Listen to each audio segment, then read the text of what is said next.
పెంచిన పెన్షన్ మొత్తాన్ని అధికారంలోకి వచ్చిన వెంటనే పెన్షన్దారులకు అందిస్తున్న ఘనత కూటమి ప్రభుత్వానికి దక్కుతుందని జనసేన కాకినాడ రూరల్ మండల కమిటీ అధ్యక్షులు కరెడ్ల గోవిందరాజులు పేర్కొన్నారు. జనసేన కాకినాడ రూరల్ మండల కమిటీ అధ్యక్షులు కరెడ్ల గోవిందరాజుల ఆధ్వర్యంలో కాకినాడ రూరల్ మండలం కొవ్వూరు గ్రామంలో ఎన్టీఆర్ భరోసా పెన్షన్ల పంపిణీ కార్యక్రమం జరిగింది.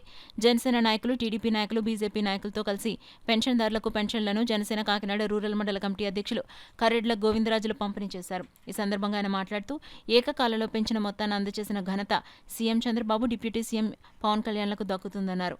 కాకినాడ రూరల్ ఎమ్మెల్యే పంత నానాజీ ఆదేశాల మేరకు మీ కార్యక్రమంలో పాల్గొనడం జరిగిందన్నారు.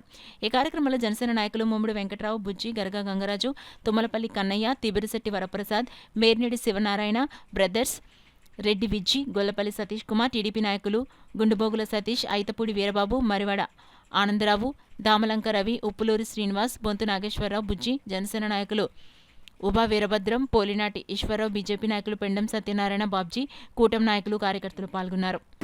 మౌలిక సదుపాయాలు కూడా చేయాలనే సన్నాసులు జగన్మోహన్ రెడ్డి. అటువంటి ప్రభుత్వాన్ని గద్దెదించినందుకు ప్రజలందరికీ మరొక్కసారి నమస్కారం దండం పెట్టవలసి. మరి ఈ రాష్ట్రాన్ని సుపరిపాలన లక్ష్యంతో మరి ప్రతి ఇంటి పరిశుభ్రతంగా ఉంచాలని మోడీ గారి లక్ష్యంతో ఈరోజు పెన్షన్లే కాదు, ఉద్యోగాలే కాదు, మరి జగన్మోహన్ రెడ్డిని అన్నారు ప్రజలు. మరి గతంలో జగన్మోహన్ రెడ్డి వైసీపీ ప్రభుత్వం నాయకులు కూడా అన్నారు, ప్రభుత్వం జగన్మోహన్ రెడ్డి ఒక పులేట సొక్కా మడతట్టమన్నాడంట, సిద్ధమంట. ఎన్ని